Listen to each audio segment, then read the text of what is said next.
نحمده ونصلي على رسوله الكريم أما بعد فأعوذ بالله من الشيطان الرجيم بسم الله الرحمن الرحيم حاميم والكتاب المبين إنا أنزلناه في ليلة مباركة إنا كنا منذرين صدق الله العظيم. ډیرو ګرانو مشرانو کشرانو د شعبان میاشت ده او نن چې دی نو دا 14 شعبان دی 14 شعبان دی نن او نن ورځ د منګل ده او سبا بود ورځ د 15 شعبان دی او بیګا 15 د شعبان شپه ده شب برات ورته وي. ما چې کوم آیات مبارکه ولستلو اول خود دې متعلق وضاحت وکم چې دې آیات مبارکه کې دو اقوال دي د علماء. اکثر علما فرمایي چې دینه مراد د شب قدر شپه ده چې هغه په رمضان کې راځي او بعض علما چې هغه کې حضرت عکرمه و غیره دي رحمت الله علیه هغه فرمایي چې دینه مراد د شب برات شپه ده د 15 شعبان شپه ده. خو صحیح قول اول دی چې دینه مراد د شب قدر شپه ده ځکه چې د دې تایید په بل سورته مبارکه آیات سره کیږي چې انا انزلناه فی لیلۃ القدر او دلته الله تعالی فرمایي چې ان انزلناه فی لیلۃ مبارکۃ. نو دې لیلۃ مبارکۃ نه مراد د جمهور علما په نسبت باندې چې دینو دا د شب قدر شپه ده په دې کې خبره نشته ده. لیکن د شب برات شپه 15 شعبان چې کوم شپه ده د دې فضایل د لسو صحابو نه تقریبا نقل دي 10 نه 15 پورې احادیث مبارکه په دې کې راغلي دي. هغه خبره جدا ده چې هغه روایت ضعیف دي کمزوري دي لیکن چې کله دا ټول روایت موږ را جمع کو نو دا د حسن درجه ته رسي یعنی خپل درجه ته رسي یعنی یو مضبوطواله پکې راځي د یو روایت نه بل روایت د سندونو چې راوځي کې نو پدې کې یو مضبوطواله راځي. نو عزتمندو کوم علما چې بیخي انکار کوي هغه وی چې یاره شب برات شپې هیڅ حیثیت نشته ده نو یا هغه د جهل د وجنه کوي جهالت دی پکې یا د تجدید د وجنه سختی د وجنه کوي چې هغه په عقیده کې او سختی پرته ده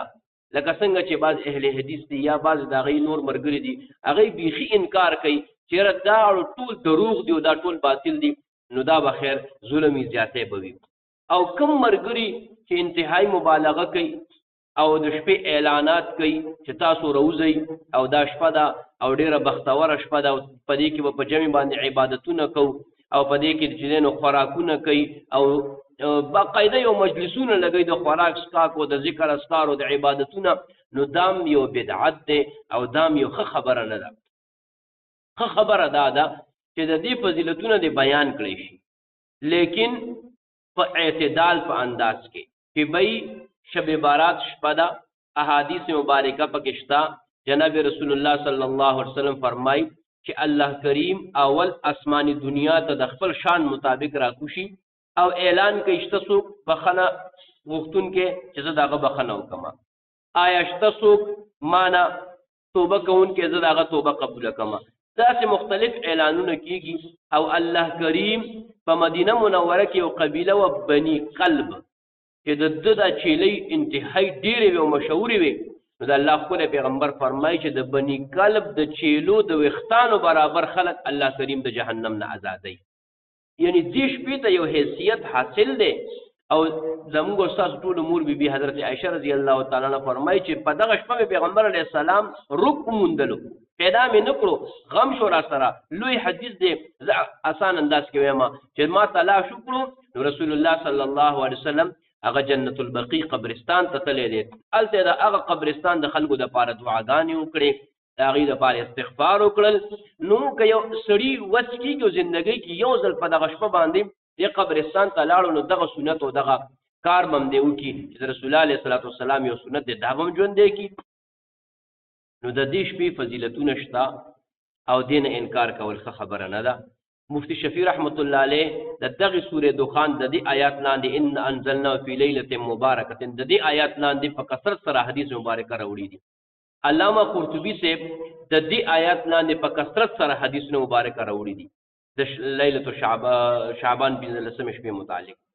او د قرنګي د شیخ حسن جان شهید رحمت الله علیه چې انتهایی محتاط انسانو هغه په دې باندې بیانات کړي دي او د دې شپې فضیلتونه بیان کړي دي. دغه رنګ د دې زمانې لوی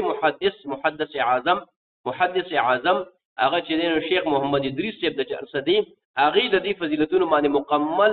2-3 جمعې بیانونه په دې باندې کړي دي. او دغه رنګ د دې زمانې مفسر قرآن او د KPK یو لوی مفسر مفتی عبد الله شاه صاحب د چرسدي هغه مستقل د دې فضیلتونه بیان کړي دي. او لوی اکابرینو زمو علماو لکه منظور منګل صاحب د کراچۍ او د قرنګي مفتی تقی عثماني صاحب د کراچۍ چې دا جبال العلم دي او دا لوی خلق دي او دې خلکو چې د دې شپې فضیلتونه بیان کړي دي نو دا څه به تحقیق خلق نه دي او دا داسې